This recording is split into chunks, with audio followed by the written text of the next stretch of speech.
Innal hamdalillah nahmaduhu wa nasta'inuhu wa nastaghfiruh wa natubu ilaihi wa na'udzu billahi min shururi anfusina wa min sayyiati a'malina man yahdihillah fala mudilla lahu wa man yudlilhu fala hadiya lahu. Asyhadu an la ilaha illallah wahdahu la syarika lah wa asyhadu anna Muhammadan abduhu wa rasuluhu. Allahumma salli ala Muhammad wa ala alihi wa ashabihi wa man tabi'ahum bi ihsan ila yaumiddin. Amma ba'du. Ummahat a'azani Allah wa iyyakum. Kita memulai pembahasan dari kitab Syarh Riyadhis Shalihin min kalami Sayyidil Mursalina di Syekh Muhammad ibn Shalih Al-Utsaimin rahimahullahu ta'ala.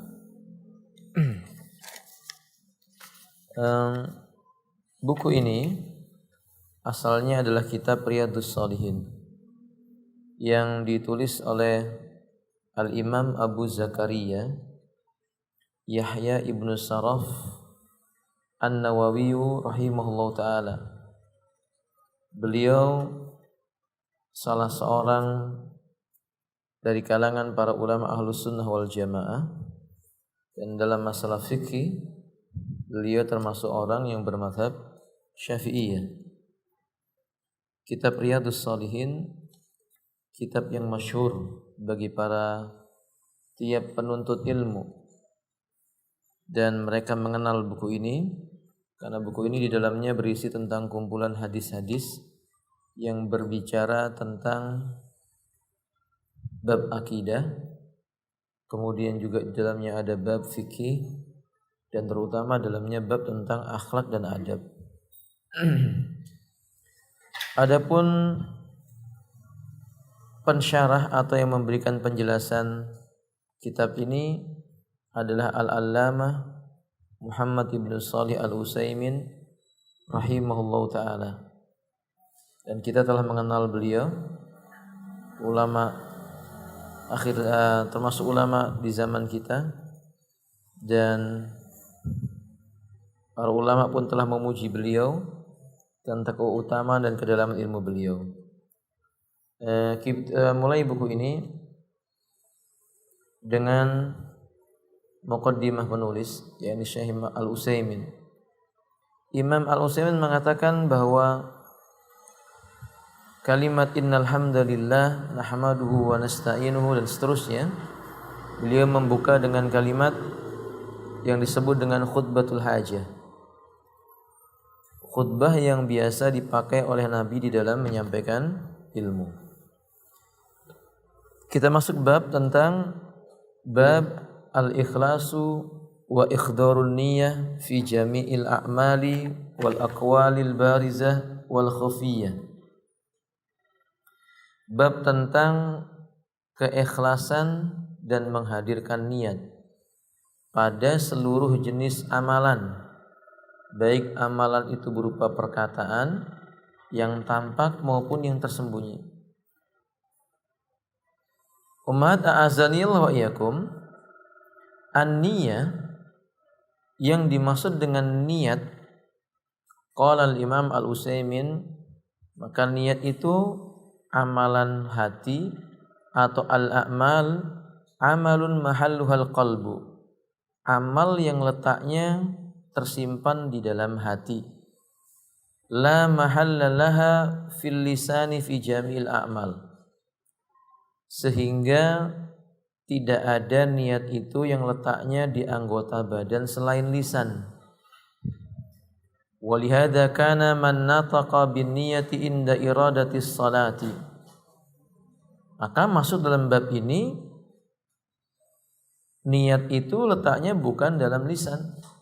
Saya ulangi, tidak ada tempat niat itu selain daripada hati, maksud saya. Maka niat tempatnya bukan di lisan dan bukan di anggota badan yang lainnya.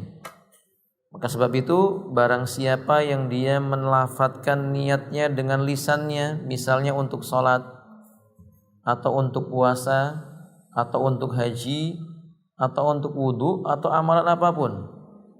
Misalnya berkata usolli atau nawaitu saum atau mengatakan nawaitu iradatul hajj atau nawaitul wudu.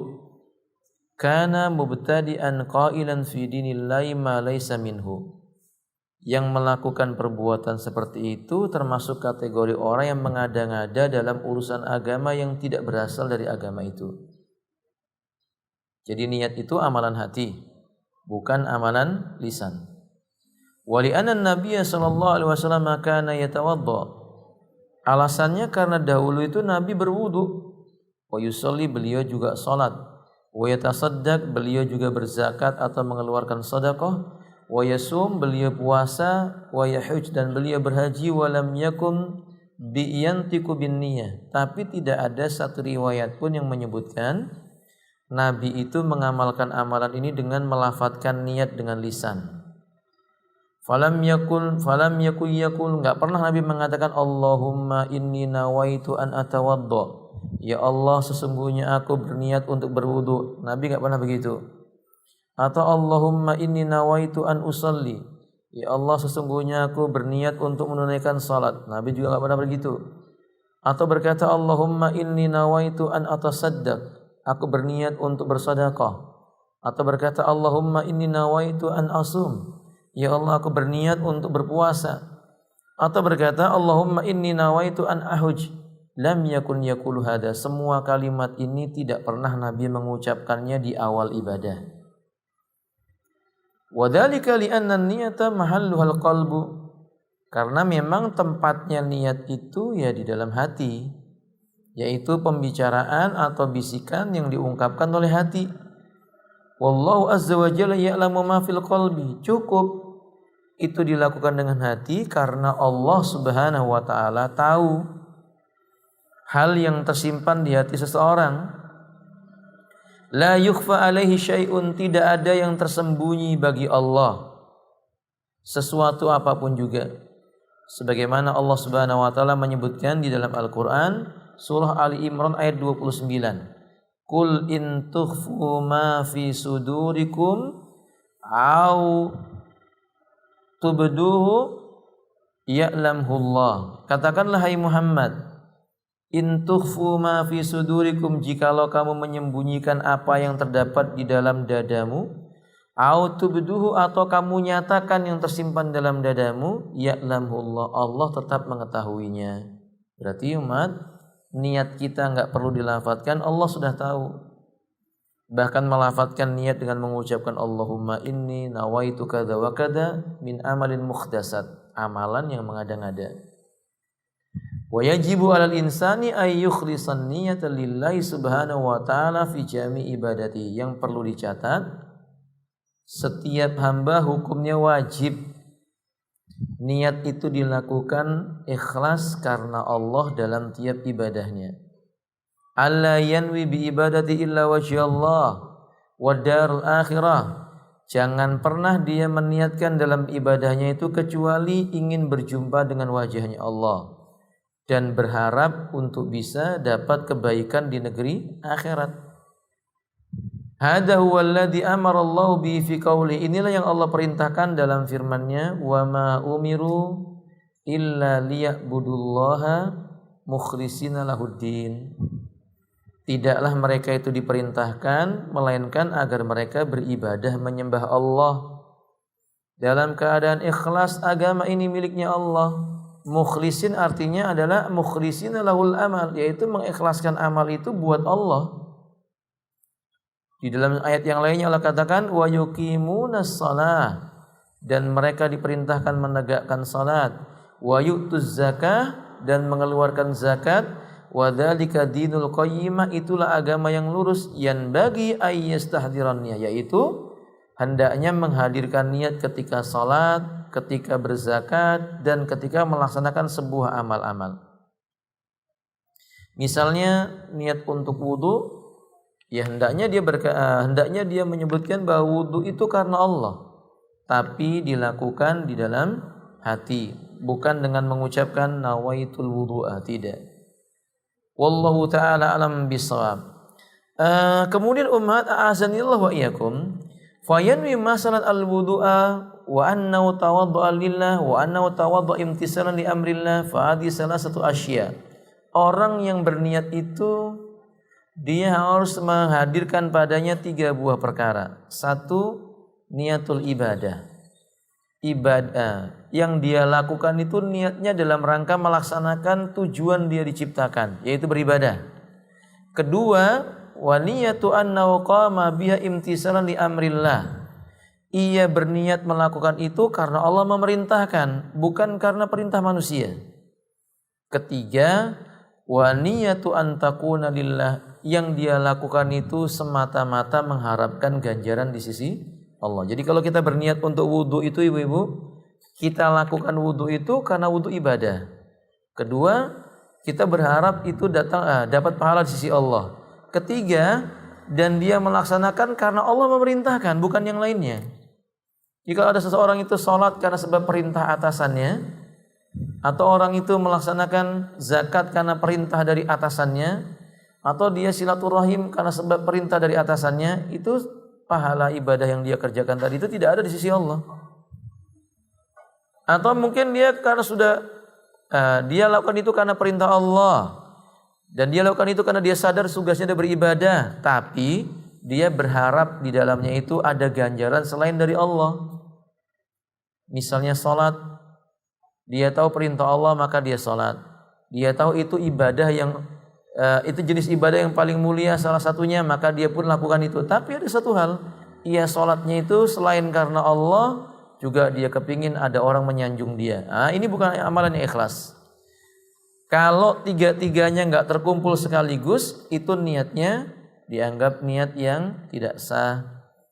Kadzalika fis shalah, sama dengan itu, salat dan yang lain-lainnya.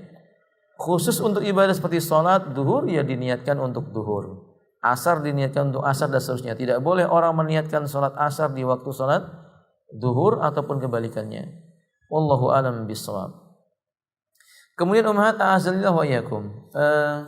Selanjutnya penulis menyebutkan, ya Imam An-Nawawi menyebutkan tentang masalah ini, Allah Subhanahu wa taala memerintahkan manusia memperhatikan niatnya dengan baik. Karena ibu-ibu, niat itu perkara yang paling berat dalam segala macam jenis ibadah. Di dunia ini semua ibadah mudah bagi Allah Ta'ala, bagi yang dikehendaki oleh Allah Ta'ala. Tetapi menjadi sulit ketika seseorang itu yang berkaitan dengan masalah niat. Ingat ummahat, i'lam anna syaitan qad ya'tika inda iradati amalil khairi fayaqulu laka innaka innama ta'malu hadha riya'an.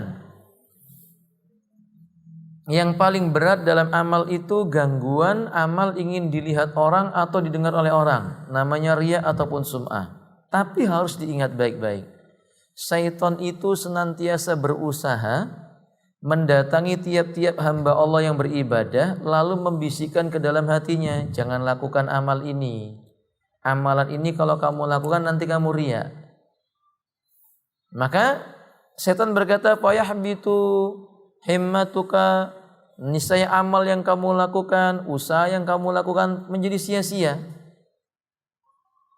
Ketika seseorang menunda beramal karena dia mendengar bisikan atau merasa ada perasaan kalau dikerjakan timbul riya, itu justru amalnya mengandung unsur riya dan sum'ah. Faham gak ini umat? Saya buat contoh, misalnya ibu-ibu mau sedekah. Ketika ibu mau sedekah, lalu muncul perasaan, nanti saja sedekahnya. Kalau aku sedekah dilihat orang nanti riya. Masih ada orang yang melihat aku, nanti riya. Jadi dia nggak jadi sedekah, sehingga orang-orang yang ada di sekelilingnya berkata, Masya Allah, fulana nggak jadi sedekah karena dia takut riya. Anggapan itu membuat dia juga jatuh dalam perbuatan riya. Makanya kalau orang itu beribadah, meniatkannya sudah karena Allah, ya sudah lakukan. Anda niat sedekah, sudah lakukan sedekah itu, karena itu akan menjadi latihan atau tadrib bagi jiwa untuk belajar mengikhlaskan karena Allah Subhanahu wa taala. Kalau dia tunda supaya dia orang-orang tahu bahwa aku enggak sedekah itu karena aku takut riya. Nah, ini sudah termasuk amalan riya. Biar orang tahu bahwa dia itu takut dengan perbuatan riya. Ini waswasnya syaitan.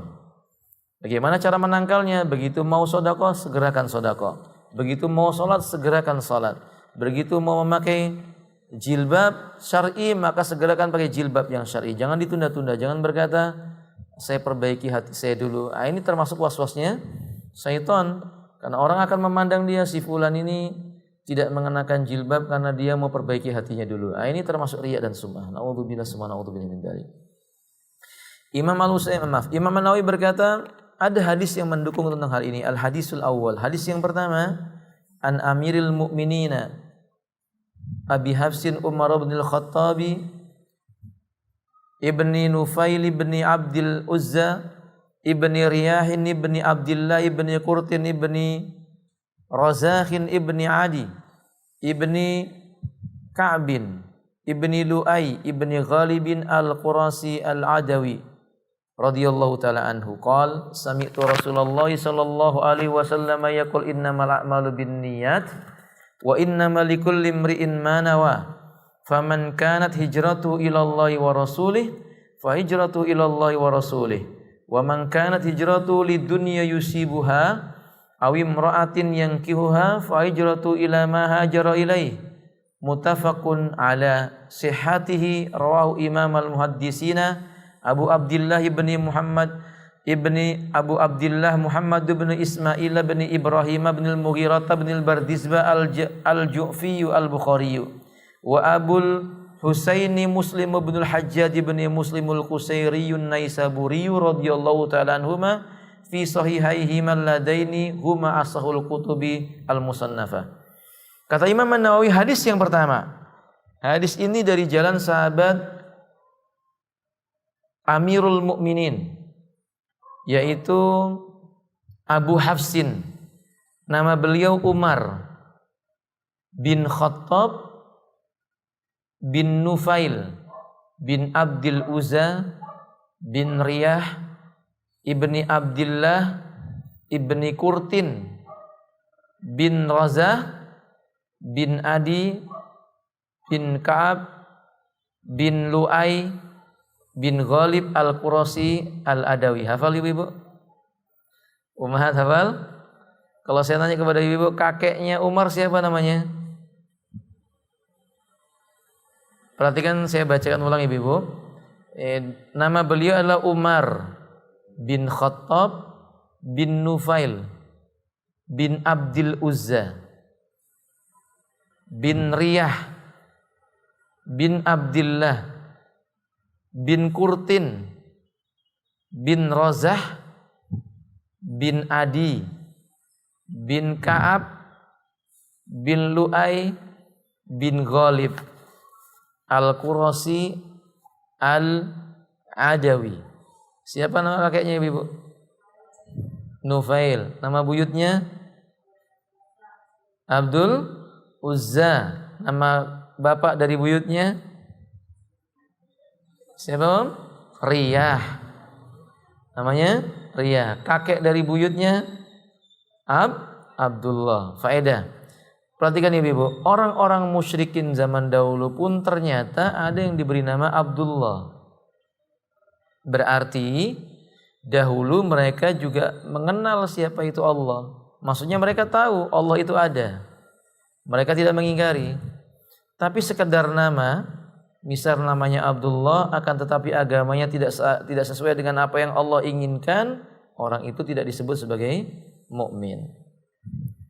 Umat a'azanil wa iyyakum, Umar bin Khattab radhiyallahu ta'ala dalam hadis ini beliau disebutkan dengan sebutan kunyah. Kunyah itu ibu panggilan yang diawali dengan lafaz abu atau ummu atau ibnu. Jadi kalau orang itu dipanggil dengan Abu Hafs, berarti beliau memiliki anak yang disebut dengan apa? Hafsun. Beliau juga punya anak namanya Hafsah. Abu Hafsin. Atau misalnya orang dipanggil dengan Abu Abdillah, berarti beliau ayahnya siapa? Abdullah. Cuma tidak mesti lafaz kunyah itu menandakan yang jatuh sesudahnya adalah anaknya. Tidak mesti. Seperti Aisyah, itu dipanggil dengan Ummu Abdillah. Padahal beliau tidak punya anak.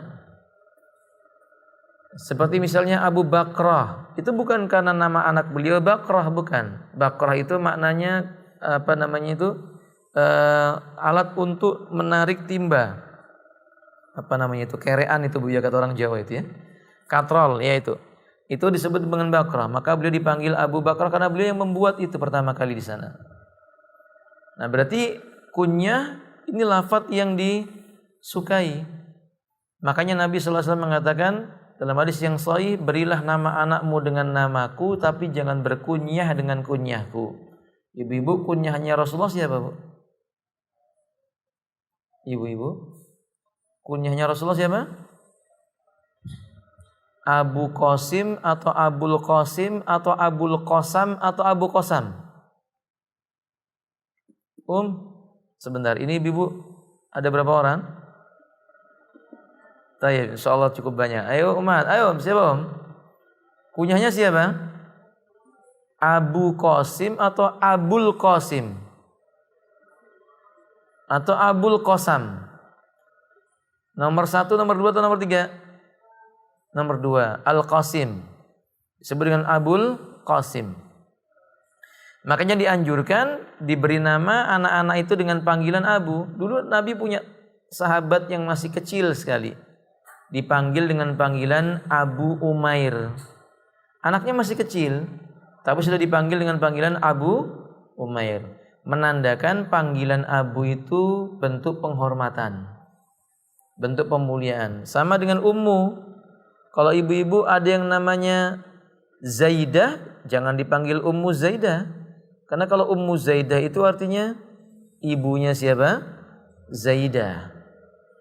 Kalau ada namanya ibu-ibu namanya Salma, jangan dipanggil Ummu Salma, karena Ummu Salma itu artinya ibunya seorang anak yang bernama Salma. Fahim tun? Nah, ini disebut dengan kunyah. Wallahu a'lam bishawab. Kemudian ummahat a'azanillahu wa iyyakum. Hadis ini menjelaskan kepada kita banyak faedah. Di antara faedah yang berikutnya, di antara faedah yang kita pelajari di sini adalah anjuran menghafal nama-nama sahabat Nabi sallallahu alaihi wasallam. Menghafal nama sahabatnya Nabi itu kemuliaan. Bahkan lebih utama dibandingkan dengan menghafal nama-nama orang selain sahabatnya Nabi. Maka para ulama ahlul hadis adalah orang-orang yang utama karena mereka banyak hafal nama-nama para sahabat Nabi ridwanullah alaihim jami'an. Kenapa begitu? Menghafal nama mereka menandakan kecintaan kepada mereka. Dan kecintaan kepada seseorang itu mengisyaratkan di mana orang mencintai itu akan dikumpulkan bersama dengan yang dicintai di yaumil qiyamah. Makanya Nabi mengatakan al-mar'u ma'a man ahab. Seseorang itu akan dikumpulkan bersama dengan orang yang ia cintai. Ini nasihat buat saya dan ibu-ibu, ajari anak-anak kita menghafal nama sahabatnya Nabi. Karena dengan menghafal nama itu insyaallah itu akan mendatangkan kecintaannya kepada para sahabat. Kalau sudah mendatangkan kecintaannya kepada para sahabat, akan datang keinginannya untuk mempelajari dinullah. Wallahu a'lam bishawab. Nah, kemudian umat, faedah yang berikutnya, kalimat dalam hadis yang berbunyi innamal a'malu binniyat wa innama likulli imri'in manawa. Nabi mengatakan sesungguhnya amal perbuatan itu bergantung dengan niat-niatnya, dan sesungguhnya tiap-tiap orang itu diberikan ganjaran sesuai dengan apa yang ia niatkan. Kata para ulama, innahuma jumlatani bimakna wahidin. Kalimat ini innamal a'malu binniyat wa innamal likulli imrin ma nawa ini adalah dua potongan kalimat, dua potongan susunan kalimat yang memiliki makna sama, Ibu. Jadi kalau kita berkata seseorang itu diberi pahala tergantung apa yang ia niatkan, itu sama dengan maknanya amal perbuatan tergantung dengan niat seseorang. Enggak bisa dipisah-pisahkan. Walakinna hadza laisa bisai. Wa innal jumlata tsaniyah ta'kidun lil jumlatil ula. Kata para ulama selanjutnya, hanya saja kalimat yang kedua itu untuk mengokohkan pada kalimat yang pertama. Cuma Syekh Utsaimin berkata, ini hanya kurang tepat. Yang benar li'anal asla fil kalami ay yakuna ta'sisan la tauqidan. Karena pada asalnya perkataan itu merupakan bentuk sesuatu yang mendasar, bukan penguat. Nah, ucapan kalimat Nabi dengan mengatakan innamal a'malu binniyat wa innamal likulli imri'in ma nawa, dua penggalan kata yang memiliki makna yang berbeda, tetapi untuk menjelaskan bahwa amal tergantung dengan niatnya. Semua jenis amalan. Kulna, kami katakan ibu-ibu, amal itu, saya bertanya kepada ibu-ibu, amal itu secara hukum terbagi menjadi berapa bagian ibu-ibu? Amalan manusia itu loh ibu, perbuatan manusia itu secara hukum taklifi dia terbagi menjadi berapa bagian ibu? Ibu tahu hukum taklifi? Hukum taklifi tahu nggak ibu? Hukum taklifi itu yang berkaitan dengan masalah halal dan haram. Itu namanya taklifi. Saya mau tanya ke ibu-ibu, hukum taklifi itu ada berapa macam? Coba sebutkan ibu. Pertama apa ibu? Mubah. Setelah mubah apa? Makruh. Setelah makruh? Haram. Terus? Halal itu sama dengan mubah ibu. Halal itu sama dengan apa? Mubah. Mubah, makruh, haram, terus apa om? Wajib. Kemudian apa? Sunnah atau mandub. Jadi jumlahnya ada berapa? 5. Nah, maka umat azan wa iyyakum, sebuah perbuatan itu enggak akan keluar dari 5 hukum ini. Sebuah perbuatan apapun tidak akan keluar dari 5 hukum ini. Kalau enggak mubah ya makruh, kalau enggak haram, kalau enggak dia itu perkara yang wajib ya dia mandub atau sunnah. Semua amal tadi itu sangat amat dipengaruhi dengan niatnya. Saya perhatikan baik-baik. Semua amal tadi itu sangat dipengaruhi dengan niat. Saya buat sebuah contoh. Amalan yang mubah itu bisa bernilai pahala bagi pelakunya jika dia diniatkan untuk beribadah kepada Allah. Yang pada asalnya mubah, Bu. Perhatikan ini. Amalan yang pada asalnya mubah, jika dia meniatkan melakukannya itu dalam rangka beribadah kepada Allah, itu bisa berpahala dengan catatan tidak bertentangan dengan apa yang datang dari syariatnya Allah Ta'ala. Dan bukan perkara mengada-ngada dalam agama. Saya buat contoh mandi. Hukumnya apa ibu? Mandi hukumnya apa om? Ada 2 macam. Ada mandi yang sifatnya adat, kebiasaan. Dan ada mandi yang sifatnya ibadah. Kalau mandi yang sifatnya adat atau kebiasaan, hukumnya apa? Mubah. Hukumnya mubah.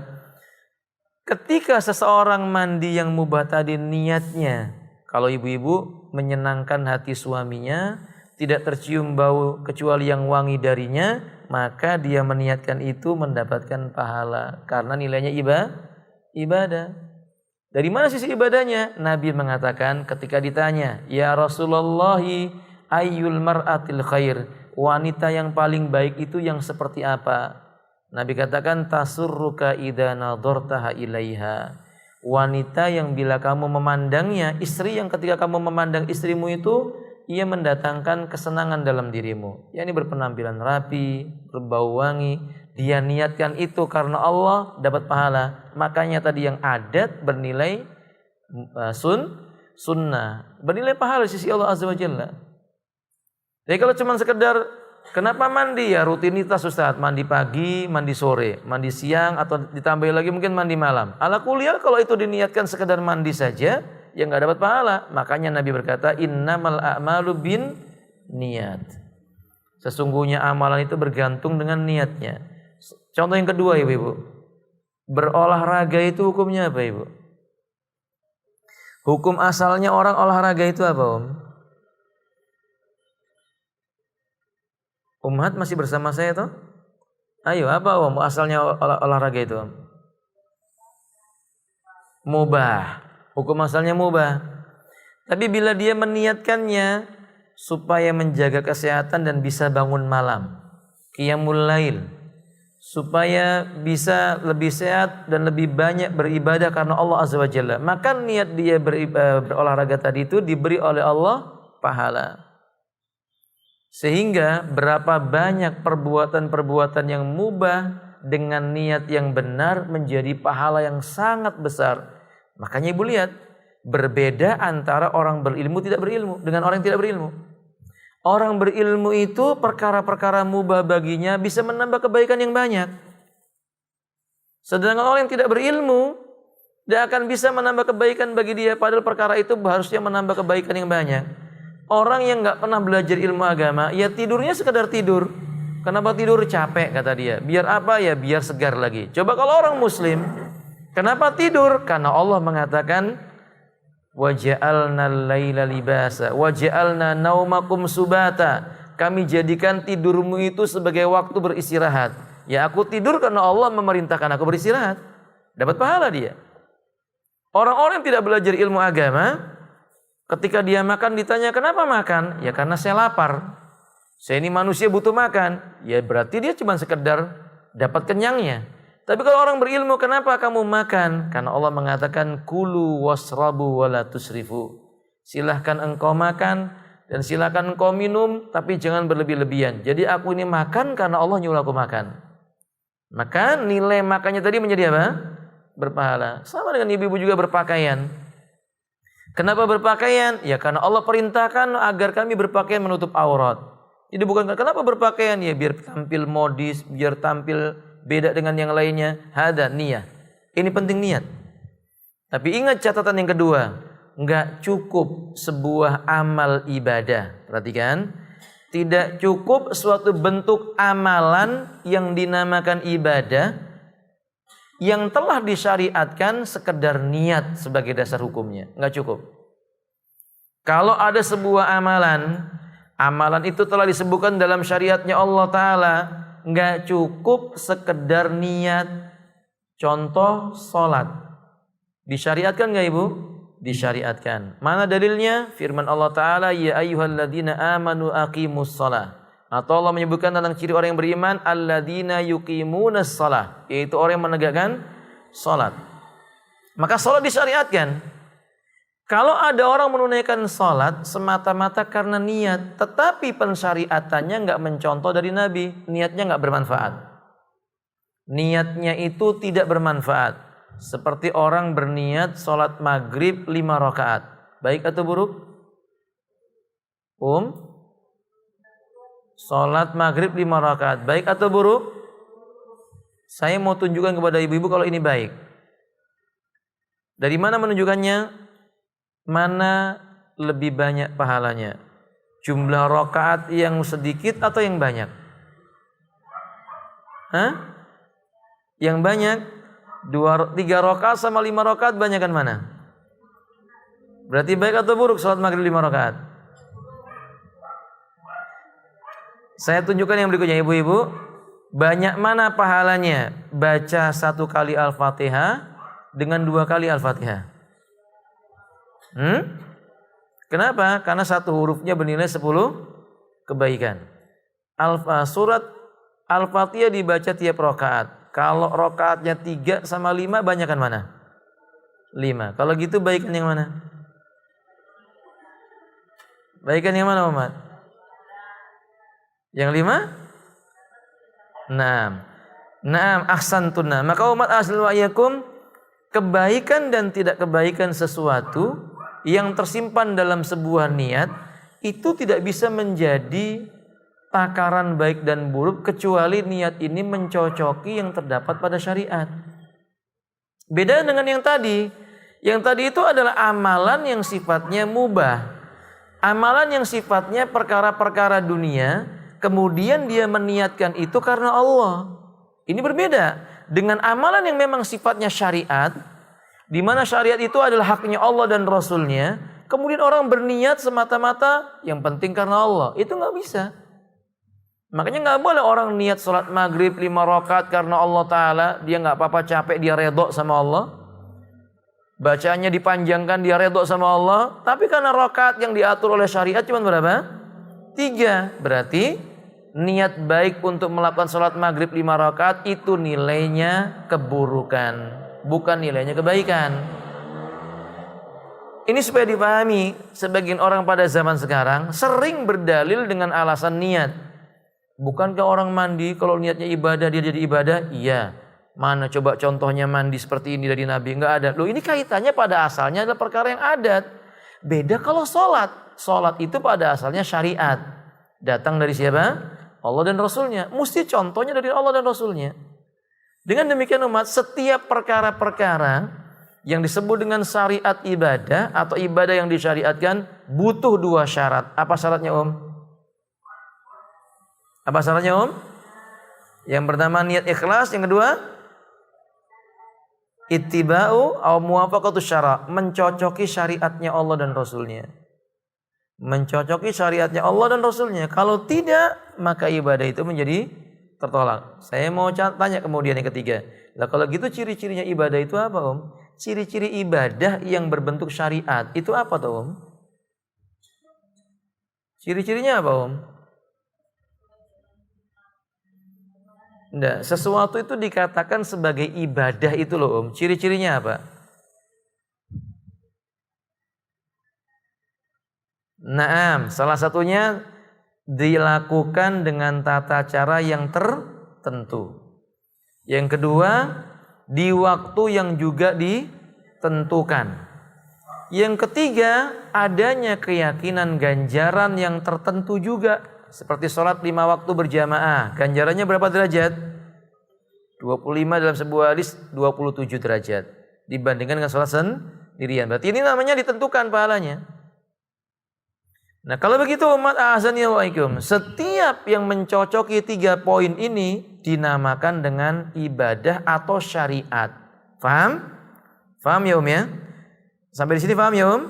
Sekarang mau saya tanya kepada ibu-ibu, Isra Mi'raj itu ibadah atau tidak? Maksud saya peringatan Isra dan peringatan Mi'raj. Peringatan Isra dan Mi'raj. Ibadah atau bukan? Saya mau tanya sekarang kepada ibu. Isra Mi'raj itu pelaksanaannya ditentukan nggak harinya? Pelaksanaan Isra Mi'raj itu ditentukan nggak harinya? Peringatan Isra Mi'raj itu, Ibu. Saya mau tanya sama ibu-ibu. Peringatan Isra Mi'raj itu tanggal berapa sih, Om? 27 apa? Rajab. Oh, berarti ditentukan harinya. Tanggalnya tanggal berapa? 27 Rajab. Diyakini itulah hari pelaksanaan Isra Mi'raj. Yang kedua, tata caranya ditentukan enggak? Pelaksanaan peringatan Isra Mi'raj itu tata caranya ditentukan tidak? Ya ditentukan. Buktinya apa? Enggak boleh di luar bulan Rajab. Pakai ceramah. Sebelum ceramah dibacakan Quran. Diyakini dari melaksanakan itu bahkan dapat syafaatnya Nabi. Berarti kan keyakinan. 3-tiganya masuk dalam bab ini. Kalau begitu dia termasuk sisi ibadah syariat. Tinggal pertanyaannya, apakah cocok dengan syariatnya Nabi? Cocok enggak? Walaupun meniatkan ibadah, karena enggak cocok dengan syariatnya Nabi dan dia berniat dengan niat yang baik, nilainya tetap apa? Buruk atau salah. Enggak cukup dengan niat saja. Sama dengan maulid Nabi. Peringatan maulid Nabi. Ditentukan nggak harinya? Bulan apa, Ibu? Maulid Nabi biasanya bulan apa? Rabiul Awal. Biasanya tanggal berapa, Om? 12 atau 17? Padahal ulama berbeda pendapat, Om. Ada yang berpendapat Nabi itu lahirnya tanggal 12, ada yang berpendapat tanggal 13, tanggal 14. Harinya hari apa? Senin. Nabi lahirnya hari Senin. Tapi Nabi meninggalnya hari apa? Senin juga. Kalau begitu sebenarnya peringatan maulid Nabi atau peringatan wafatnya Nabi? Nah, makanya menandakan apa? Ini sudah menandakan tidak cocok dengan syariatnya Nabi. Walaupun niatnya baik, mengumpulkan orang ngasih nasihat. Faham? Tapi karena cara ini nggak dicontohkan sama Nabi, maka nilai ibadahnya bukan nilai ibadah yang baik. Jadi nggak cukup dengan sekedar niat saja. Sekali lagi tidak cukup sekedar niat saja. Untuk memudahkan pemahaman lagi ibu-ibu, dakwah itu ibadah atau bukan? ibadah. Misal ada seorang lelaki mau mendakwai seorang wanita, berdua saja, duduk berdua. Dia niatnya ikhlas karena Allah. Diajak duduk itu wanita, disampaikan hadis Quran, disampaikan dalil dari Quran, disampaikan riwayat yang sahih, disampaikan ucapan para ulama, akhirnya si wanita itu sampai menangis dinasihati. Ini dakwanya benar atau salah? Wanita yang dinasihati ini bukan mahramnya. Salah atau benar? Salah, karena ada larangan berdua-duaan laki-laki dengan perempuan yang bukan ikatan mahram. Berarti niatnya berdakwahnya ini, walaupun dia punya niat yang baik karena caranya salah, nilainya menjadi salah. Dengan demikian, ibadah itu mesti niat yang baik cocok dengan syariatnya Allah Ta'ala. Ini mana innamal a'malu bin niyat wa innamal likulli imri'in ma nawa. Hada umat a'azanillahu wa iyyakum. Tambahan. Ucapan Nabi yang mengatakan, "Faman kanat hijratuhu ilallahi wa rasulihi fa hijratu ilallahi wa rasulihi."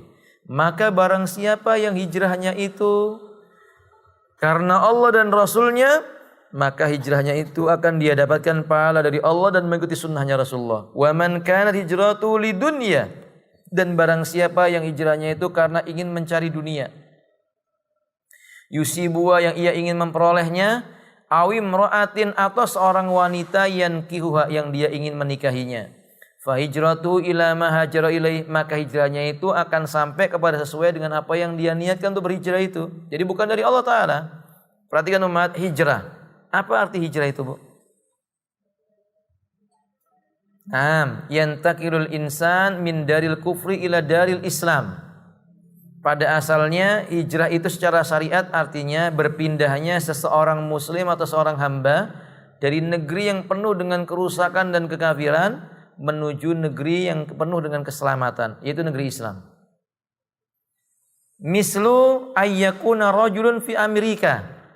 Misalnya kalau ada orang, kata beliau, tinggalnya di Amerika. Amerika ini negeri muslim atau negeri kafir?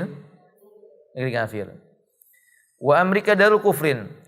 Kemudian fa yuslim, dan dia masuk Islam akhirnya. Orang itu masuk Islam. Wala yatamakun min idhari dini hunaka. Ketika tinggal di Amerika dia enggak bisa menampakkan agamanya. Pakai jilbab diejek, bawa Quran dicela, menutup aurat dituduh teroris. Zakat nggak bisa ia keluarkan, dia nggak bisa mengamalkan agamanya terang-terangan. Fayantakilu minha ilal biladil islamiyah, lalu membawa dirinya berpindah ke negeri-negeri Islam. Ini dinamakan dengan hijrah. Ini disebut dengan hijrah, dari negeri kerusakan kepada negeri penuh dengan keselamatan dan kebaikan. Wa idza hajaran nasu fahum yakhtalifuna fil hijrati. Nah, apabila manusia itu berhijrah, dan dalam masalah hijrah ini manusia berbeda-beda. Satu, ada di antara mereka minhum mayuhajiru wa yada'u buldau ilallahi wa rasulih. Ada yang meninggalkan kampung halamannya, berpindah ke negeri yang lain, itu dia tinggalkan karena ingin mendapatkan pahala di sisi Allah, mengikuti sunnahnya Rasulullah. Ada seperti ini. Yakni dia pindahnya ke sebuah negeri itu karena syariat, maka dia dapat pahala sisi Allah. Misal ibu-ibu dari negeri A ke negeri B, tujuannya buat apa? Supaya bisa melaksanakan syariat dengan tenang, dapat pahala. Tapi ada juga di antara manusia yang kedua, ibu, hijrahnya karena dunia. Dari Indonesia pergi ke Saudi, bukan untuk haji atau umroh dan menuntut ilmu, tapi biar dapat uang lebih banyak, bekerja di sana. Itu berarti karena apa? Karena apa, ibu? Dunia. Dari Indonesia misalnya pergi ke London, pindah kerja ke sana, berarti karena apa? Dunia. Maka kalau semata-mata itu yang dia lakukan, dia nggak dapat kecuali cuma dunianya saja. Diberi sama Allah. Betul-betul pindah ke Saudi dapat duit lebih besar, pindah ke London dapat harta lebih banyak, pindah ke sana dan kemari dapat harta lebih banyak, tetapi dia tidak dapat pahala sama sekali di sisi Allah Tabaraka wa Ta'ala. Bahkan ummahat, bila semata-mata ia melakukannya itu karena dunia saja, terancam dengan syirkun niyah, kesyirikan yang tersimpan di dalam niat seseorang. Nah, ini nasihat buat ibu-ibu, sampaikan kepada suami-suaminya. Kalau ia bekerja, asal pekerjaan itu mubah, tapi hendaknya dia meniatkan karena Allah yang memerintahkan dia kerja.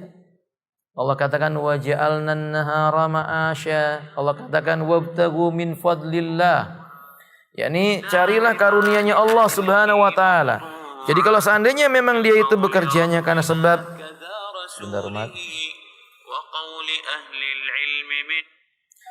kalau seandainya pekerjaannya itu karena sebab ia ingin melaksanakan perintahnya Allah Subhanahu wa taala, lahul ajrun. Dia dapat pahala.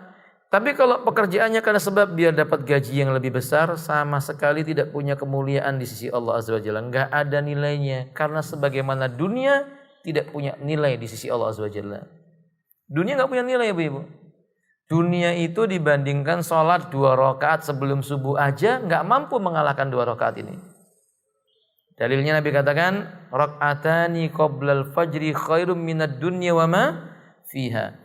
Salat 2 rakaat sebelum subuh jauh lebih utama dan mulia dibandingkan dengan dunia dan seisinya. Maka nasihati suaminya.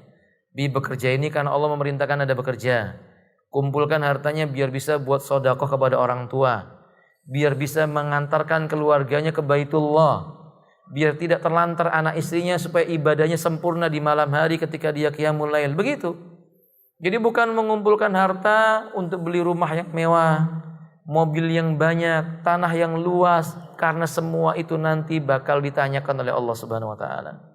Ada umat azanil wa yakum.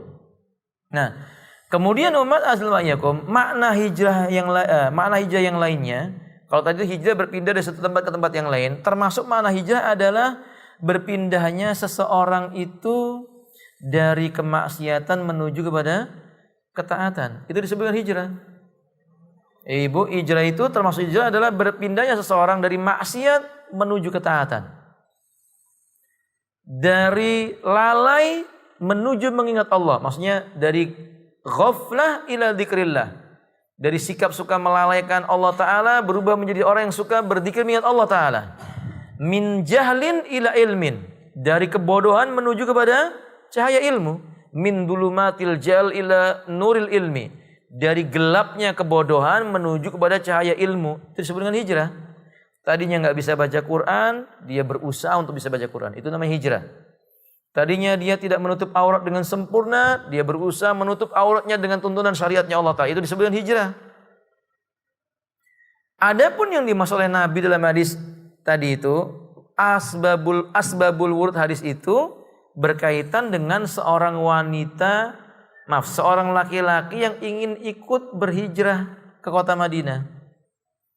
Asalnya lelaki ini menyukai seorang wanita dan ingin menikahinya. Tapi laki-laki ini belum masuk Islam. Si wanitanya sudah masuk Islam. Ingin berhijrah menuju kota Madinah. Laki-laki ini mau menikahinya. Kata wanita itu mau dinikahi dengan syarat, engkau harus masuk Islam dan ikut berhijrah ke kota Madinah. Laki-laki ini pun mengikuti persyaratan itu. Nah, Nabi mendengar berita ini. Nabi ingatkan, barang siapa yang hijrahnya karena Allah dan Rasulnya, dia dapatkan pahala di sisi Allah dan mengikuti sunnahnya Rasulullah. Barang siapa hijrahnya karena ingin dapat urusan dunia atau wanita yang dinikahinya, maka yang dia dapatkan apa yang dia niatkan pada hijrahnya itu. Berarti ini nasihat buat ibu-ibu. Bila kita mempunyai keluarga, teman dan sebagainya, ketika dia mau menikah, pasangan hidupnya mau masuk Islam karena sebab mau menikahinya, maka dia tidak dapat pahala Islamnya. Dia hanya dapatkan lelaki atau wanita yang dia ingin menikah dengannya. Fahim tun? Maka ini tak boleh. Wajib seseorang itu masuk Islam karena dia tahu ini agama yang lurus. Kemudian setelah itu dia dapat seorang wanita soleha atau lelaki yang soleh, maka itu namanya dzalika fadlullah yu'tihi may yasha. Itu karunia Allah. Allah akan berikan kepada siapapun yang dikehendaki oleh Allah Subhanahu wa taala. Nah, ini namanya apa Ibu? Hijratul makan, yaitu hijrah dari sisi tempat. Hijrah dari sisi apa? Tempat. Nah, yang kedua, ada disebut dengan hijrah dari sisi apa? keadaan atau sifat yang kayak tadi tuh Ibu yang saya maksud. Dari akhlak buruk menjadi akhlak yang baik. Dari seorang yang malas menjadi orang yang rajin beribadah. Ini yang kedua, jenis hijrah karena sebab akhlaknya itu. Dan yang pada hari ini Nabi katakan dalam riwayat Imam Muslim, la hijrata ba'dal fathi. Setelah kota Makkah ditaklukkan, tidak boleh lagi ada hijrah. Maksudnya adalah tidak ada lagi hijrah dari kota Makkah menuju kota Madinah. Karena kota Makkah telah ditaklukkan.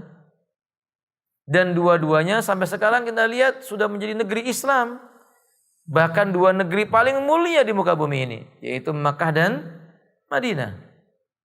Tapi pertanyaan saya kepada ibu, kalau misalnya ada orang, kan tadi Nabi mengatakan la hijrata ba'dal fathi, tidak ada hijrah lagi setelah kota Makkah ditaklukkan. Kalau orang itu tinggal di Perancis, pakai jilbab enggak diperbolehkan, masuk ke kantor-kantor harus menanggalkan jilbab misalnya, membaca Quran tidak boleh dikeraskan, lalu dia ingin pindah ke negeri Muslim supaya bisa menambahkan keislamannya. Hukum hijrahnya ini wajib, sunnah, mubah, makruh, mandub atau haram ibu?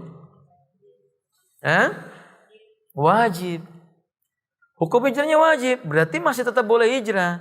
Larangan berhijrah itu cuma larangan dari Makkah menuju Madinah. Termasuk di dalamnya juga lah hijrah untuk mengajak hijrah untuk menjadikan dirinya lebih baik. Itu tetap wajib sampai kiamat. Enggak boleh mengatakan kalimat la hijrata ba'dal fathi, sudah enggak ada hijrah lagi setelah kota Makkah dinaklukkan. Enggak begitu maksudnya. Orang-orang yang tetap dalam kondisi buruk pengen jadi baik, wajib dia berhijrah. Wallahu alam bissawab. Ummat a'azanillahu wa iyyakum. Ingat baik-baik, fala yajuzu lil insani ayyusafira ila baladil kufri illa bi syurutin salasatin. Bila seseorang ingin pergi ke sebuah negeri dan negeri itu bukan negeri Islam, itu diperbolehkan kalau terpenuhi 3 syarat.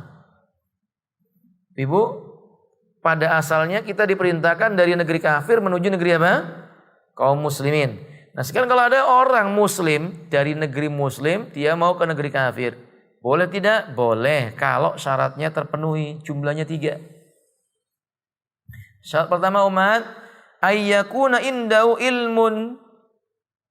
Orang yang mau pergi ke negeri kafir tadi, dia punya cukup bekal ilmu. Dia memiliki ilmu agama yang cukup. Buat apa? Buat yadfa'u bihi syubhat. Dengan ilmunya tadi dia bisa membentengi dari syubhat. Umat, ke negeri kafir itu syubhatnya banyak sekali. Bukan hanya syubhat, syahwat pun demikian. Ketika orang tidak tahu tentang agama, dia akan tergelincir. Berapa banyak pemuda-pemuda yang dia rajin menghafal Quran, sholat berjamaah, mengikuti sunnahnya Nabi, begitu datang ke negeri-negeri kafir, terkena syubhatnya, syubhat budaya orang-orang kafir. Tadinya suka pakai gamis dan jubah, ganti jadi suka pakai kaos oblong ke masjid, walaupun gak diharamkan. Tadinya suka pakai kopiah, diganti dengan apa namanya itu? Topi apa itu? Iya, begitu. Bukan tidak boleh, tetapi dia merubah apa yang menjadi kebiasaan lebih dekat kepada Islam. Itu namanya syubhat. Li'annal kufar wariduna 'alal muslimina syubhan fi dinihim. Karena kebiasaannya orang kafir yang mereka suka itu melemparkan berbagai macam kerancuan berpikir kepada agamanya orang Islam. Wa syubhan fi rasulihim, atau menyebutkan tentang syubhat yang berbicara tentang Nabi. Ibu lihat di Denmark misalnya, orang itu udah terlalu sering menghina Rasulullah. Bikin karikaturnya, bikin filmnya, macam-macam sudah. Itu kan syubhat namanya. Kalau kita tidak punya ilmunya, orang akan terpengaruh dengan pemikiran ini. Maka wajib orang yang mau pergi ke negeri kufar itu harus memiliki cukup ilmu. Ya kalau baca Quran aja belum bisa, mau pergi ke negeri kafir, mau apa yang ditolak? Mau menggunakan apa dia menolak maksud saya? Yang ada adalah perubahan sikapnya karena terkena syubhat. Kalau orang pergi ke negeri kafir, bab sholatnya aja nggak beres, mau takbiratul ikhram aja tangannya diangkat berkali-kali, baca lafadz niat nawaitu usolli berulang-ulang, lalu bagaimana dia akan bisa menolak syubhat? Kalau dirinya tentang sujud sahwi aja nggak tahu kapan sujud sahwi dilakukan, sebelum atau sesudah salam, berapa kali sujudnya, apa yang dibaca, ada yang dibaca atau tidak, nggak tahu, kemudian mau pergi ke negeri kafir, ia terkena syubhat. Makanya kalau itu tidak memiliki ilmunya, haram ke negeri kafir, nggak boleh. Yang kedua syaratnya ayyakuna indahu dinun yahmihi minasyahawat. Dia memiliki cukup kemampuan mengerjakan amal ibadah dalam agamanya supaya jiwanya terkendali atau jauh dari kendali syahwat. Jadi artinya ini orangnya ahli ibadah, senang beribadah, senang melaksanakan aturan-aturan agama Allah supaya nggak dikendalikan dengan syahwat. Afwan ini umat, ibu pernah saya sampaikan kisah tentang seorang rahib atau seorang ahli ibadah. Sudah ahli ibadah saja bisa terfitnah dengan syahwat, kemudian ia berbuat nista atau zina, kemudian orang yang diajak berzina itu dibunuh pula olehnya. Jadi kenapa syahwat? Padahal dia ahli ibadah. Lalu bagaimana kalau udah nggak punya ilmu, sholat malam nggak pernah, puasa Senin Kamis nggak pernah, apalagi puasa Daud nggak pernah dikerjakan, berangkat ke negeri kafir, naudzubillah, negeri di mana wanitanya membuka aurat, perjudian merajalela, khamr dihalalkan, pelanggaran dan penghinaan terhadap syariat Allah itu dianggap hal yang biasa, ya jelas akan rusak agamanya. Makanya Syekh Utsaimin mengatakan nggak boleh kalau syarat yang kedua ini nggak terpenuhi. Li'annal insan yadfa'u bi syubhat alladzi laisa indahu dinun idza daba ila biladil kufri. Kata beliau, karena manusia sekalipun dia punya ilmu agama tapi nggak membiasakan dengan ibadahnya, dia nggak bisa terbentengi dari syahwat, dia akan rusak. Nah, syarat yang ketiga ibu, syarat yang ketiga ayyakuna muhtajan ila dzalik. Perginya ke negeri kafir itu karena memang ada keperluan yang nggak bisa ditinggalkan. Misalnya berobat, datang ke negeri A, di negeri tersebut pengobatannya terkenal dengan alat-alat yang canggih dan sebagainya, dan Allah lah yang menyembuhkannya. Maka dia berusaha ke negeri itu karena butuh pengobatan, itu boleh. Tapi kalau datang ke negeri itu cuman kepingin lihat menara yang mereng, apa namanya itu? Pisa ya ya. Nah, atau mau lihat apa namanya itu menara yang sudah berkarat itu di Perancis, apa namanya, Eiffel ya, atau Eiffel atau apalah namanya, susah saya menyebutnya. Cuman pingin melihat itu tok, kesana cuman melihat itu, lalu foto berdua dengan suami biar terkesan apa namanya, romantis. Lalu kata dia ini melanggengkan, naudzubillah. Itu bukan muhtaj ila dzalik, itu bukan kebutuhan pokok baginya. Bukan kebutuhan pokok. Masyaallah taala assalamu alaikum. Baik cuma datang mau lihat bendungan yang besar, padahal di Indonesia banyak bendungan. Beda Ustaz, bendungan di sana itu airnya terjunnya begini begitu. Iya, beda memang, sebab kalau mati di sana karena hadisnya Nabi. Apa hadisnya Nabi? Inni bari'un liman mata haulal musyrikina. Saya berlepas diri dengan orang yang mati di tengah-tengah orang yang berbuat kesyirikan. Naudzubillah min dzalik. Artinya Nabi berlepas diri ini tidak memberikan syafaat kepadanya. Au kama qala alaihi salatu wasallam. Naudzubillah. Makanya umat azza wa yakum, ingat harus muhtajun ila dzalik. Dia butuh. Contoh kebutuhan yang lainnya apa Ibu? Belajar ilmu yang enggak dijumpai di negeri muslim, atau yang kualitasnya jauh lebih tinggi dibandingkan negeri muslim, tujuannya untuk mengajarkan orang Islam di negerinya pula. Ini boleh. Belajar kedokteran, belajar muhandasa, ilmu tentang keinsinyuran dan semisalnya, pulang untuk mengajarkan ilmu itu kepada kaum muslimin, boleh. Tapi itu pun hukumnya fardu kifayah, bukan fardu ain. Nah, kalau ada orang belajar ilmu yang fardu ain, misalnya belajar tentang ilmu agama, belajarnya ke Chicago, apa yang dipelajari?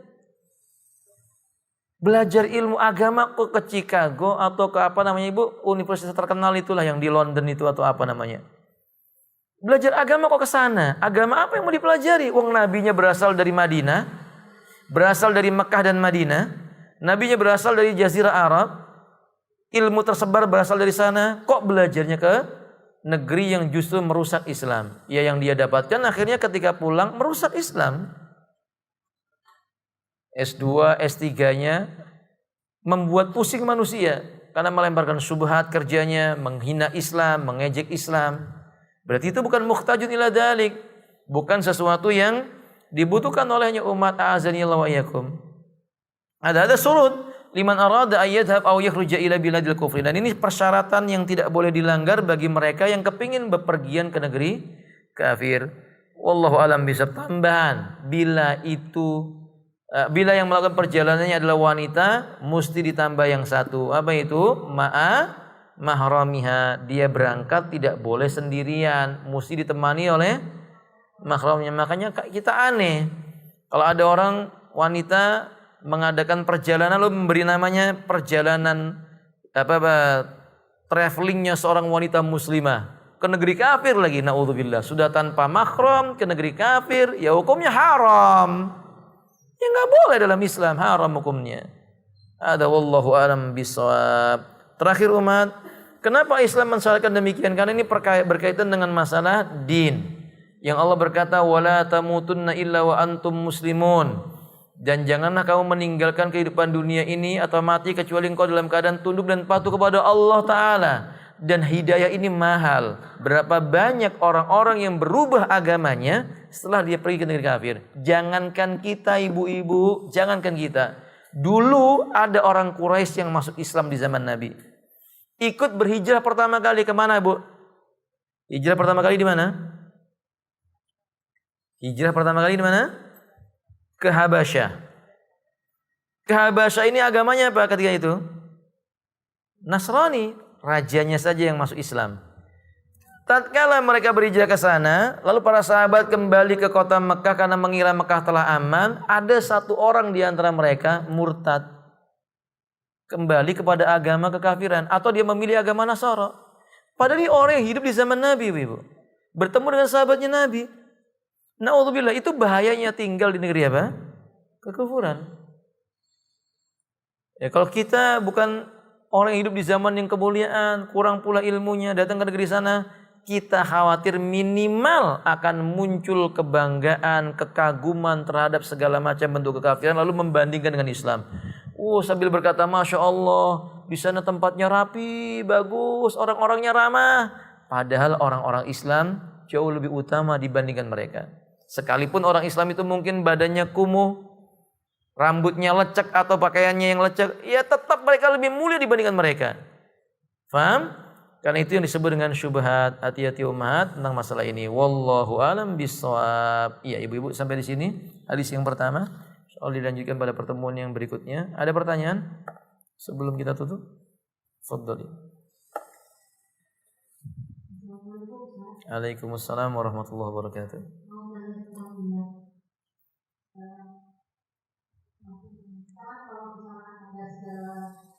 Segala sesuatu yang kita kerjakan itu nilai ibadah, misalkan bekerja rumah tangga, makan, mandi, kemudian di sekolah itu agar semuanya itu bisa bernilai ibadah. Apakah kita bisa gabungkan itu menjadi satu yang ibadah? Karena terkadang kan misalkan saya sendiri itu asal melakukan itu lupa lihatkan karena Allah berkata iman. Nah, umat azil wa iyyakum, niat itu bisa dilakukan di awal perbuatan yang mewakili perbuatan-perbuatan yang terletak di bawahnya. Misalnya ibu menikah, niatnya buat apa? Menikah niatnya untuk ibadah, menjaga kehormatan diri, dan melayani suami karena Allah. Maka setiap aktivitas ibu, mau masaknya, mau mencuci pakaiannya, mau merapikan rumah tangganya, atau susunan dalam rumahnya itu semua bagian daripada apa yang Anda niatkan dari awal. Maka kalau orang itu niat dari awalnya, kenapa menikah? Ya karena suka sama dia. Ya cuman itu aja yang dia dapat. Nanti ke bawahnya dikhawatirkan, ya dia bekerja karena suka. Begitu dia nggak suka dengan pasangannya, dia nggak mau bekerja lagi. Kalau niat itu ibadah, kalau niatnya ibadah, dia dalam kondisi sedang suka maupun tidak sedang suka, tetap dia lakukan pekerjaan itu. Faham nggak maksudnya ibu? Kan manusia itu ada kalanya tidak suka dengan pasangannya. Maksudnya tidak suka itu karena mungkin sedang marah, faham? Sedang jengkel dengan pasangannya. Tapi karena sebab dia tahu ini, walaupun dia sedang marah sama suaminya, tugasnya seorang wanita tetap menyenangkan hati suami. Walaupun dia tersakiti oleh perbuatan suaminya, tapi tugasnya wanita itu menyenangkan hati suami, ya dia lakukan. Itu berarti ibadah. Nah kalau ibu-ibu misalnya, enggak usah, ketika saya senang ya saya lakukan. Ketika saya nggak senang, nggak saya lakukan, itu bukan ibadah. Itu tidak bernilai di sisi Allah Subhanahu wa taala. Benar Ibu, niatnya bisa diniatkan dari awal.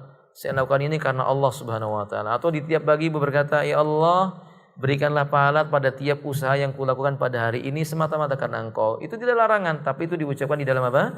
Hatinya. Wallahu a'lam bishawab. Nah. Kalau misalkan kita sholat 5 waktu, kita sholat kita terus niatnya ini masih karena ini sholat itu wajib gitu. Terus kita takut kalau kita nggak melakukan kita berdosa besar. Itu apakah niat itu juga termasuk karena Allah? Iya, niat ini juga karena Allah. Maka niat itu ibu-ibu, manusia punya niat itu bertingkat-tingkat. Nanti akan dijelaskan pada pertemuan berikutnya. Ada orang yang beribadah karena sebab ingin lepas dari tanggung jawab. Ada juga orang yang beribadah karena sebab dia takut disiksa oleh Allah Ta'ala. Ada juga orang yang beribadah karena dia ingin mendapatkan cintanya Allah dan takut dengan siksanya Allah Ta'ala. Ada pula orang yang beribadah dia tidak peduli. Dia lakukan itu karena itu adalah perintah Allah. Mau diberi pahala atau tidak mau diberi pahala oleh Allah, dia tetap lakukan karena kecintaannya kepada Allah. Jadi manusia ada tingkat-tingkat seperti itu. Tapi poin yang kelima ini ada catatan ya. Poin yang tadi ada catatan. Nanti dibahas pada pertemuan sebelumnya. Maka kalau ada orang sholat, niat sholatnya biar lepas dari tanggung jawab, sholatnya juga sudah sah. Cuma dia tidak dapatkan kecuali cuma sekedar lepas dari apa? Tanggung jawab. Tidak dapat pahala sisi Allah Subhanahu wa taala. Wallahu a'lam bishawab. Naam hada.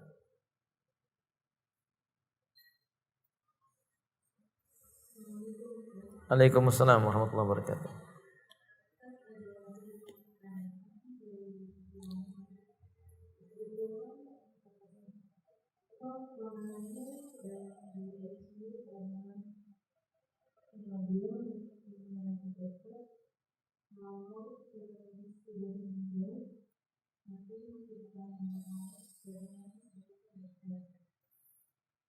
Nasihat kami, bila misalnya ada yang sakit, secara ilmu medis dokter sudah memastikan bahwa ini kemungkinan untuk hidupnya 0,0 sekian persen misalnya begitu. Makanya apa yang harus dilakukan? Yang pertama, nggak boleh putus asa di rahmatnya Allah. Tidak boleh berputus asa di rahmatnya Allah Subhanahu wa taala. Kenapa begitu? Karena likulli da'in dawa. Tiap penyakit itu ada apa? Obatnya. Dan Allah mengatakan la taqnatu mir rahmatillah, janganlah engkau berputus asa di rahmatnya Allah Subhanahu wa taala. Allah juga mengatakan innallaha kana bikum rahima. Allah terhadap dirimu dia Maha menyayangi. Ini yang pertama. Yang kedua, apa yang harus dilakukan kalau begitu? Istikharah. Nasihat saya beristikharah. Karena ini perkara penting, harus dilepas alat bantunya atau tidak? Harus dibiarkan dia tanpa alat bantu atau tetap diberi alat bantu? Ini adalah bab penting. Jangan putuskan dengan pikiran kita. Jangan putuskan dengan akal kita. Minta dipilihkan oleh Allah Ta'ala. Dan itu syariatnya Nabi. Kalau ternyata nanti muncul kemantapan untuk dilepas alat bantunya, ya dilepas. Yang ketiga, mempertimbangkan maslahat dan mudarat. Mempertimbangkan maslahat dan mudarat. Bila ahlinya telah mengatakan ini 0,0 sekian persen atau bisa dikatakan tidak mungkin lagi secara ilmu dunia. Pertimbangan itu kemudian berkaitan pula dengan permasalahan maslahat ke depan. Bila dia memasang alat itu mengeluarkan biaya yang besar, sementara mungkin biaya yang besar itu bisa digunakan untuk membantu anak yang lainnya yang sedang menuntut ilmu agama atau yang semisal daripada itu. Dan pertimbangan-pertimbangan yang lainnya atau yang ketiga hanya membuat orang tuanya akhirnya bersedih berkepanjangan. Seandainya ini enggak dicabut, terus-menerus orang tuanya akan tersibukkan dengan hal itu, kesedihannya terus-menerus bahkan bisa kufur terhadap nikmat Allah Ta'ala. Berarti mudaratnya besar kalau dibiarkan, maka dilepas. Dan ini membutuhkan pertimbangan orang yang berilmu. Wallahu a'lam bishawab. Jadi 3 hal ini disampaikan kepada beliaunya. Enggak boleh putus asa dari rahmatnya Allah Ta'ala. Yang kedua istikharah, kemudian yang ketiga menimbang maslahat dan madarat. Wallahu a'lam bishawab. Nah.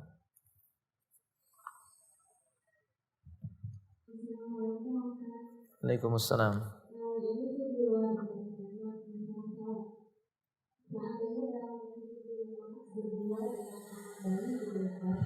Ya.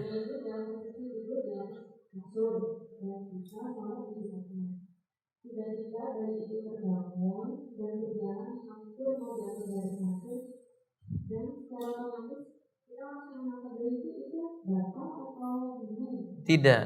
gerakan yang diperlukan di dalam sholat, terutama yang berkaitan dengan mencegah terjadinya kemudharatan, itu tidak membatalkan sholatnya, Ibu.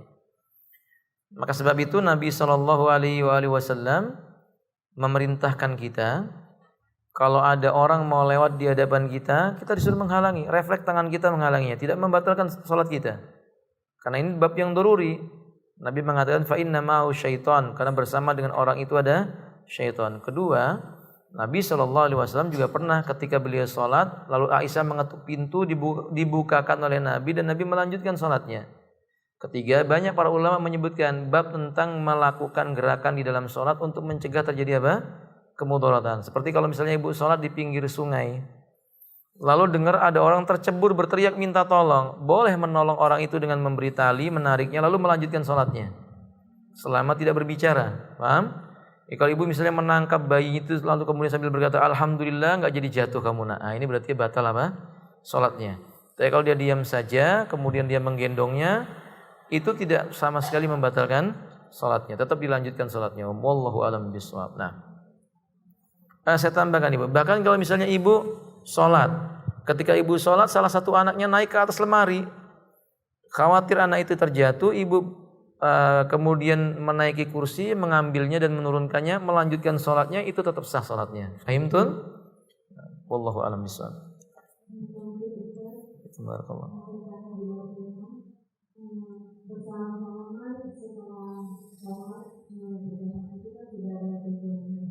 Iya. Ada orang yang ingin bersama kita. Iya. Apakah kita tetap melakukan zikir atau melawannya atau bagaimana? Sementara bisa kita mengambil dulu zikir kita terdalam kita. Sementara yang melakukan itu bersama kita itu merasa tersinggung, tidak terima salam-salam kita. Baik, nah. Umat a'azanillahu wa iyyakum, agama Islam ini agama yang mudah. Imam Al-Utsaimin pernah menerangkan hukum berjabat tangan sesudah salat. Beliau menerangkan pertama yang harus diingat, pada asalnya berjabat tangan disyariatkan. Pada asalnya bersalam-salaman disyariatkan, tetapi bukan selesai salat. Pada asalnya seorang muslim bertemu dengan muslim yang lainnya dianjurkan berjabat tangan, bahkan dalam hadis yang sahih dosa-dosa seseorang itu berguguran karena jabat tangan orang yang baru bertemu. Jadi sunnahnya itu kalau baru pertama kali bertemu berjabat tangan. Kedua umat, kalau kita berada dalam suatu situasi yang harus kita timbang adalah maslahat dan mudarat. Ibu-ibu, dzikir sesudah sholat hukumnya apa? Ibu-ibu, dzikir sesudah sholat hukumnya apa? Sunnah. Menyenangkan hati seorang muslim hukumnya apa? Wajib. Menghindari terjadinya perpecahan hukumnya apa? Wajib. Maka kalau begitu didahulukan. Maka kalau ibu sedang duduk dzikir, tiba-tiba ada orang datang menyodorkan tangannya, diterima tangannya. Sambil ditanya, apa kabar ibu, siapa namanya? Supaya tidak terkesan bahwa itu salam-salamannya karena sesudah apa? Sholat. Harus bijak.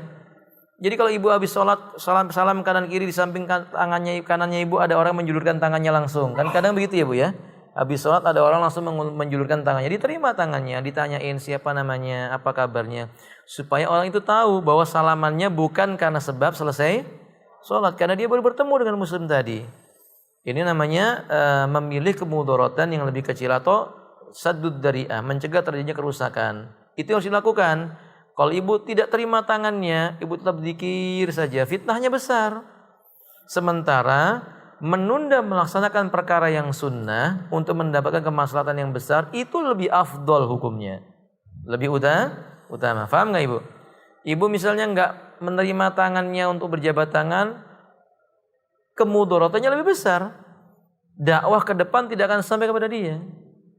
Maka diterima jabat tangannya, tapi kemudian apa? Berusaha untuk bisa suatu saat menerangkan bahwa hal itu tidak dicontoh oleh Nabi Shallallahu Alaihi Wasallam. Kedua ibu, tentu saja tidak boleh ikut nimbrung. Maksudnya kalau berdirinya sambil berdiri berkeliling, ibu ikut berdiri enggak, tetap saja duduk. Ada yang datang menjabat tangan, diterima. Fahim tun? Dan dzikirnya tetap dilanjutkan sebatas kemampuan. Wallahu a'lam bishawab. Hada.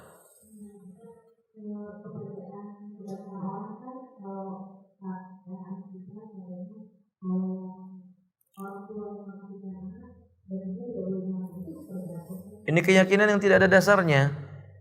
Dan dasarnya orang mengatakan bahwa kalau mengakikahkan anak, orang tuanya nggak boleh ikut makan dagingnya. Yang nggak benar itu kalau mengakikahkan anak, dagingnya dimakan sendiri, ini nggak benar. Faham maksudnya umat? Tetapi kalau dia ikut memakan tidak ada masalah.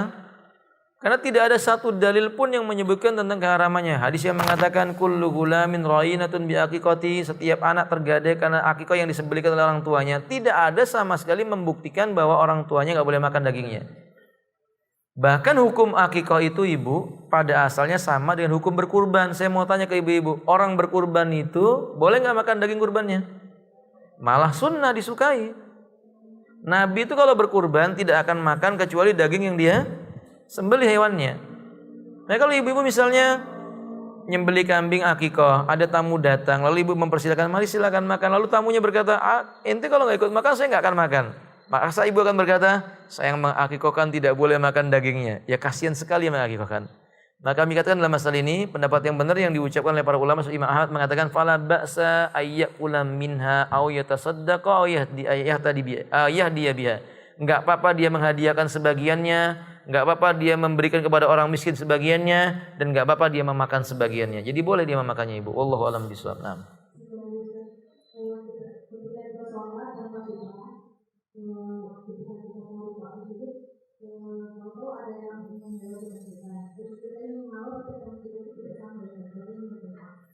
Kalau kita tidak mampu untuk menghalaunya, maju ke depan ibu, berjalan.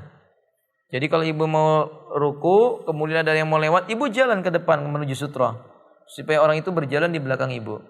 Tapi nggak mungkin Ustaz kita sedang dzikir, tiba-tiba anak orang itu udah jalan begitu cepat. Tidak ada dosa bagi ibu-ibu. Yang berdosa itu yang melewati. Catatan, setelah selesai sholat dan ibu mengenalnya diingatkan, larangan berlalu lalang atau lewat di hadapan orang yang sedang sholat. Sampai Nabi mengatakan kalau seandainya mereka tahu tentang bahayanya melewati orang di hadapan orang yang sedang sholat, berdiri selama 40 lebih dia sukai. Ini saya dia akan memilih berdiri selama 40. Artinya besarnya dosa itu ketika seseorang itu melewati di hadapan orang yang sholat, lebih baik dia memilih berdiri 40 hari, 40 minggu, 40 bulan, bahkan 40 tahun. Wallahu a'lam bishawab. Jadi enggak ada dosa kalau enggak mampu menghalangi ibu. Wallahu a'lam bishawab. Naam. Afwan barakallahu fikum. Khalas. Baik ibu-ibu sampai di sini. Semoga bermanfaat. Kurang lebihnya saya mohon maaf. Akhiru da'wana alhamdulillahirabbil alamin. Subhanakallahumma bihamdika asyhadu an la ilaha illa anta astaghfiruka wa atubu ilaik. Assalamualaikum warahmatullahi wabarakatuh.